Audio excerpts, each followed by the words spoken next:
semua keadaan jiwa kita, hati kita, perasaan-perasaan kita sudah lebih dulu bahkan pernah dirasakan oleh Nabi Muhammad SAW.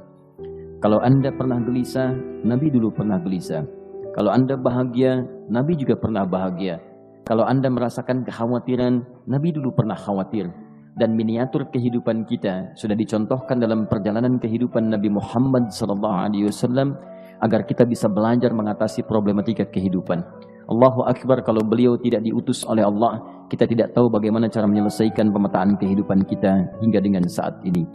Bahkan satu ketika pernah beliau kemudian dalam masa yang telah panjang berdakwah, qadarullah kemudian ada wahyu yang jeda datangnya tidak seperti biasanya. Biasanya datangnya cepat, berganti hari turun wahyu, ganti pekan turun wahyu. Ini beberapa masa wahyu belum turun. Ada hikmah di balik itu. Teman-teman sekalian, tiba-tiba beliau naik ke atas bukit, wahyu belum turun juga. Pulang ke rumah, belum turun juga. Sampai keadaan itu terlihat oleh kalangan kafir Quraisy dan mereka berkata, lihatlah Muhammad sudah gila. Dituduh gila. Jadi kalau Anda cuma dituduh dengan hal-hal yang ringan, dituduh soleh, kan? Dituduh kemudian orang yang berubah, dituduh semakin beriman dan sebagainya, barangkali itu lebih baik. Nabi dituduh gila, Anda bayangkan. Tuh Muhammad sudah gila. Muhammad sudah ditinggalkan oleh Tuhannya.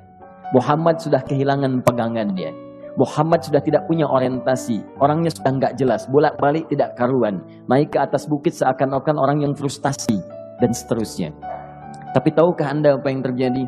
Setelah berbagai cacian, makian, tuduhan macam-macam diterima oleh Nabi SAW, lantas tibalah masanya Allah menurunkan satu surah, bahkan disandingkan dengan surah yang lainnya. Bersandinglah dua surah ini secara bersamaan turun. Surah ke-93 dan surah ke-94-nya terkait berkelindan, memberikan satu harapan yang sangat panjang.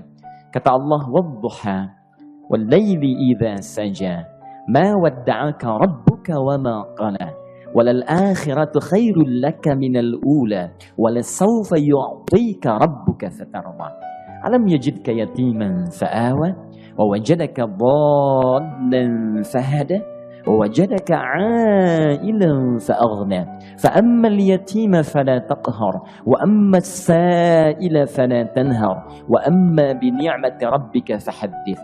Ya Muhammad, saya bersumpah dengan waktu duha. Kalau kita baca dengan ilmu balaghahnya, itu bukan sekedar sumpah mengilustrasikan waktu duha. Karena di ilmu balaghah itu nanti ada 3 turunan ilmu. Ada disebut ilmu ma'ani, ilmu mencari kata-kata sehingga ungkapannya sesuai untuk disampaikan. Mana kata-kata yang tepat untuk disampaikan dalam konteks yang ingin dibicarakan. Itu ma'ani namanya. Kemudian setelahnya ada ilmu bayan, bagaimana mengemas kosakata yang bagus ini sehingga bisa disampaikan dengan jelas, orang tidak bingung menerimanya, paham maksudnya.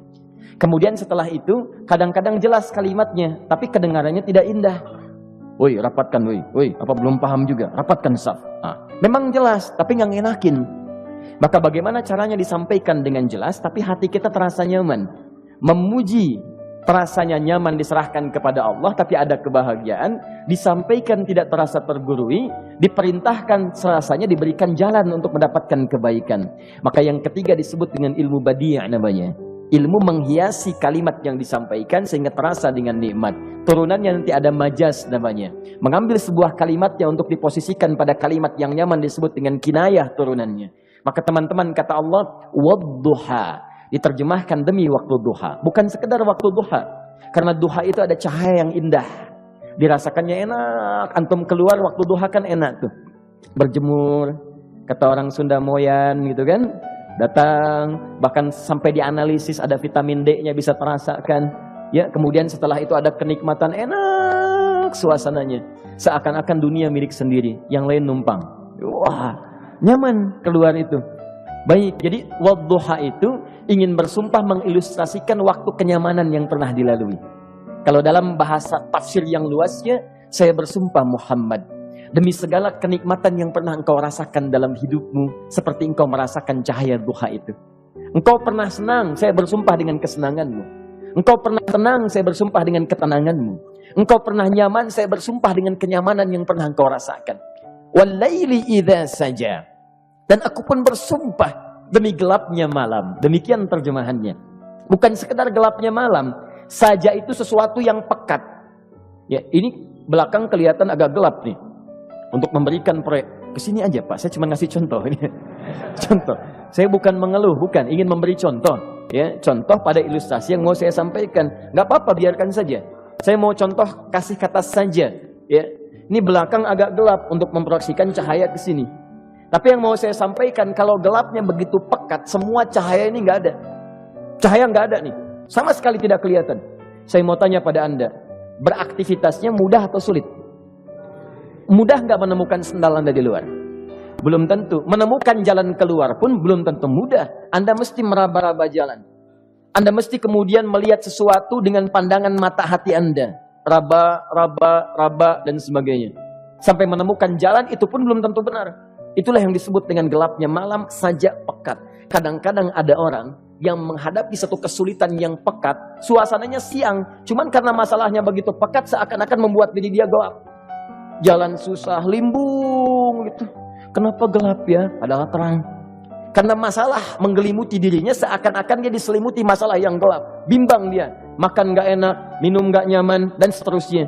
Ya, biasanya makan ayam tenang, ini dikasih yang lebih enak juga rasanya pahit. Gak enak zamannya. Maka kalau kita ilustrasikan dalam suasana tadi Muhammad, saya bersumpah, engkau pernah hidup nyaman, ataupun engkau mengalami masalah yang sangat pekat dalam kehidupan. Engkau alami sesuatu yang dahsyat. Sampai engkau bingung, bimbang, pekat. Mereka menuduhmu dengan macam-macam. Ma wadda'aka rabbuka wa ma qala. Saya pastikan kepadamu, dalam keadaan nyamanmu seperti dulu, ataupun engkau bimbang seperti sekarang, Tuhanmu tidak akan pernah meninggalkanmu ataupun menuduhmu gila. Orang-orang yang dekat dengan Allah Subhanahu wa ta'ala, maka Allah akan menjaganya, baik dalam keadaan yang tenang dan nyaman, ataupun dalam kesulitan yang luar biasa. Walal akhiratu khairul laka minal ula. Nanti saya akan tunjukkan kepadamu. Jika kamu telah tabah dan sabar menerima cacian mereka, menerima tuduhan mereka, nggak apa-apa, ini kan muqaddimah. Masa kamu masih panjang. Kamu masih panjang dalam berdakwah. Kehidupan kamu masih panjang membawa tugas dan misi. Kalau kamu belum bersabar pada yang sekarang, bagaimana dengan yang di masa depan? Tapi saya pastikan kepadamu, jangankan yang seperti ini, masalah pekat yang paling hebat pun kamu akan hadapi, yang membuat kamu sedemikian sulit lebih daripada ini, yakinkan pada jiwamu, aku tidak akan pernah meninggalkanmu. Ini prinsip dalam kehidupan kita. Jika Anda menggantungkan hidup kepada Allah, Anda bersandar dengan baik kepada Allah, maka ayat ini akan mengatakan, teman-teman sekalian, Allah tidak akan pernah meninggalkan Anda dalam setiap kehidupan Anda. Nanti, sekarang perjuangan. Kata Allah, walal akhiratu khairul laka minal ula. Nanti saat kamu tiba di akhirat, saya akan tunjukkan kepadamu ada yang lebih hebat yang tidak pernah engkau rasakan sebelumnya saat di bumi. Tidak akan ada lagi kesulitan yang kamu hadapi. Tidak akan ada lagi cacian yang kamu kemudian hadapi. Tidak ada lagi kemudian tuduhan yang kemudian kamu rasakan. Aku akan berikan apapun yang kamu inginkan sampai kamu puas. Wala sawfa yu'tika rabbuka fatarda. Nanti kamu pengen apapun, aku berikan. Kalau saufa masih ada jeda, ya. Kalau bahasanya wa yu'tika mungkin seketika. Tapi ketika mengatakan saufa, artinya bukan saat ini Muhammad. Sekarang pun aku berikan, tapi nanti yang di akhirat aku berikan sampai kamu merasa puas. Ayo minta apa saja. Hadir, hadir, hadir, hadir. Tapi yang paling indah, kalau kamu tidak percaya, alam yajidka yatiman fa'awa. Cobalah ingat, kalau sekarang sedang susah, coba ingat dulu. Bukankah saat kamu yatim, aku yang merawat sampai kamu tidak merasakan kegelisahan itu? Lahir bapak tidak ada, aku cukupkan dengan kakek. Kakek meninggal, aku hadirkan ibu dan paman hadir di sekitaranmu. Ibu meninggal, ada kakek. Kakek meninggal, ada paman. Dan Khadijah hadir di sekitaranmu. Bukankah aku rawat pada saat itu? Wajadaka dhallan fahada. Kamu sedang bingung, sedang susah. Bukankah sering aku berikan petunjuk kepadamu? Wajadaka ailan fa'aghna. Kamu merasakan kesulitan, lahir dalam keadaan yatim, tidak ada pendukung, maka aku jadikan kaya. Bukankah saat kamu menikah dengan Khadijah, aku tambahkan lagi pendukung untuk misi dakwahmu? Ini pesan dalam Al-Quran. Kalau Anda sedang merasa susah, kalau ingin menenangkan diri, ingat-ingat yang baik-baik yang dulu.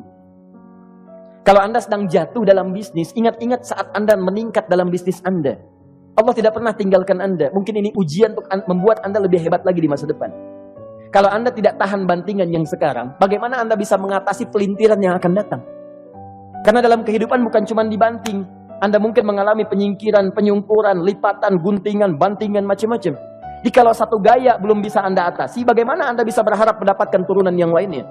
Selalu ingat bahwa jika hidup Anda ingin tampil gaya, Anda harus merasakan tekanan dalam kehidupan. Karena F selalu berbanding lurus dengan P, hukum Pascalnya. Gaya berbanding lurus dengan tekanan. Orang yang ingin tampil gaya dalam kehidupan, maka dia mesti siap menghadapi tantangan-tantangan hidup yang diatasi. Turun ayat. Sampai ujungnya. Jikalau kamu sudah begini lagi, jangan pernah kamu bentak orang lain. Jangan pernah merendahkan orang lain. Karena Allah pun menjaga setiap hamba sepanjang ia mendekat kepadamu. Setelah itulah turun kemudian surah Al-Insyirah. Alam nashrah lakas sadra. Antum kenal Nabi Musa? Baik. Tapi agak lumayan lah. Tadi saya di Soreang kenal Fir'aun. Di sini Musa. Baik, alhamdulillah. Perhatikan ya, dahsyatnya pemberian Allah kepada Nabi Muhammad SAW. Nabi Musa alaihi salam, dan sering kali kita bacakan untuk memohon kepada Allah. Rabbi syrahli sadri. Perhatikan baik-baik. Ini keunggulan Nabi Muhammad SAW dibanding Nabi Musa AS. Dua-duanya Nabi, Rasul, tapi masing-masing punya keistimewaan. Musa, Nabi, berdakwah, memohon kepada Allah kelapangan hati. Rabbi syrahli sadri. Ya Allah, tolong lapangkan hatiku nih. Kenapa mesti lapang? Karena pasti Musa merasakan nih. Saya tahu betul karakter Fir'aun. Belum apa-apa sudah memaki. Kalau orang yang hatinya tidak lapang, tidak akan tahan dengan makian, keluarlah kemudian balasan yang tidak digambarkan sebelumnya. Fir'aun itu kasar. Kasarnya bukan sekedar kasar, bahkan saking kasarnya bisa berujung pada eksekusi kematian. Saya contohkan tadi di sore yang ini, saya nggak suka dengan rambutnya nih, kata Fir'aun. Bukan nyuruh-nyukur mas, tolong pisahkan kepala dari badannya. Gitu gayanya tuh, Fir'aun. Ya, bukan nggak ngenakin, susah dengan Fir'aun itu. Jadi kalau belum apa-apa datang Musa ke situ, hatinya tidak seluas samudra, hatinya tidak lapang, cuman seluas gelas, tidak akan sabar menerima cacian Fir'aun. Begitu datang dicaci, dasar anak gak tahu diri, gak tahu malu, sudah saya rawat begini. Ya Allah, saya bosan dengarnya, matiin aja sekarang. Musa Nabi berdoa dikabulkan. Cuman kalau Fir'aun kemudian ajalnya misal wafat pada saat itu, tidak akan jadi contoh kepada kita untuk kekinian. Bagaimana orang yang bebal untuk bertobat kepada Allah Subhanahu wa ta'ala. Bagaimana penyimpangan dalam kedudukan. Bagaimana dia kemudian akrab dengan pengusaha yang gelap. Di pengusaha gelap berpartner dengan penguasa zalim. Sudah ada dari dulu. Pengusahanya disebut dengan Qarun. Kemudian mohon maaf, ya, yang pemimpinnya disebut dengan Fir'aun. Tokoh intelektualnya disebut dengan Haman. Makanya cerita ini komplit di Quran. Sudah ada. Di setiap persoalan dalam kehidupan masyarakat disebabkan tiga hal yang berkolaborasi. Kalau bukan penguasa zalim, berpartner dengan pengusaha gelap, ditopang oleh intelektual yang sembrono. Itu persoalan. Jadi kalau ada sekarang intelektual menyalahgunakan kepintarannya, dia terlambat, sudah ada Haman dulu. Dan gak usah bersaing, dia bisa bikin piramida, Anda belum tentu bisa membuatnya. Kalah Anda, masih kalah hebat. Ya, jadi kalau dititipkan sesuatu jangan disimpangkan. Yang ingin saya sampaikan, Musa mengatakan Rabbi syrahli sadri. Nabi berangkat berdoa dikabulkan oleh Allah. Nabi Muhammad belum minta turun ayat. Alam nashrah laka sadra. Yang ini minta Rabbi syrahli sadri. Nabi Muhammad alam nashrah laka sadra. Muhammad mulai dari peristiwa sehingga engkau akan lebih sabar lagi menerima tantangan-tantangan dakwah. Mulai sejak itu jangankan dimaki, dilempar batu di Taif. Dari Mekah pergi ke Taif dengan Zaid kemudian. Sampai di Taif mendapatkan sesuatu yang tidak dibayangkan sebelumnya. Kalau cuma dihentikan saat mengajar, wajar. Ini dilempari batu. Anda bayangkan? Bisa kebayang nggak? Lempari batu tuh. Lempar, dilempar. Zaid jadi tameng, berdarah-darah, kemudian mundur. Mundur, beristirahat di bawah tepian pohon. Begitu beristirahat, datang malaikat penjaga dua gunung. Turun malaikat dengan kesal mengatakan, Ya Rasulullah, mud yadaika ilas sama. Ya Rasulullah, angkat tanganmu ke langit, minta kepada Allah, aku angkat dua bukit di Taif, aku himpit keduanya mereka. Aku himpit penduduk Taif dengan dua bukit itu. Apa jawab Nabi? Karena sudah mendapatkan kelapangan, ketenangan, belajar dari peristiwa-peristiwa tadi, indah jawabannya. Lah, katanya, tolong jangan lakukan. Innahum qaumun la ya'lamun. Mereka belum paham saja. Mereka belum mengerti. Tolong jangan lakukan. Aku bermohon kepada Allah. Boleh jadi nanti di masa depan akan ada hamba-hamba terbaik yang lahir dari bumi Taif ini. Kemudian beliau berkata, Rabbi, ila man takilluni? A'ila qaribin yu'limuni? Am ila ba'idin yu'dhini? Fa'ana radin ma lam taghdab ilayya. Ya Allah, Kemana lagi engkau akan utus aku untuk berdakwah setelah peristiwa ini? Apakah tempatnya lebih dekat aku jangkau sekarang, tapi di situ aku akan disakiti lagi? Ataukah jaraknya masih jauh, tapi di tempat itu aku akan dizalimi lagi? Aku ridha ya Allah dengan itu semua, asalkan engkau tidak marah kepadaku. Asalkan engkau tidak marah kepadaku. La haula wala quwata illa billahil aliyil azim. Begitu kelapangan itu muncul, ridha dengan ketetapan dan siap, tabah, kuat, hadir dalam jiwanya. Tiba-tiba turun undangan, tunaikan Isra dan Mi'raj. Diangkat statusnya, naik mendekat kepada Allah Subhanahu wa taala. Dihilangkan bebannya, wa wada'na anka wizrak alladzi anqadha dhahrak. Itu hikmah, teman-teman. Barangkali kalau antum saat ini datang ke masjid ini untuk kajian, sedang bawa beban, ada kesulitan, penuh dengan macam-macam, barangkali dibacakan surat Ad-Duha tadi untuk memberikan harapan kepada Anda. Ini bukan PHP, karena ini bukan masalah urusan manusia. Ini adalah janji yang tidak akan pernah diingkari.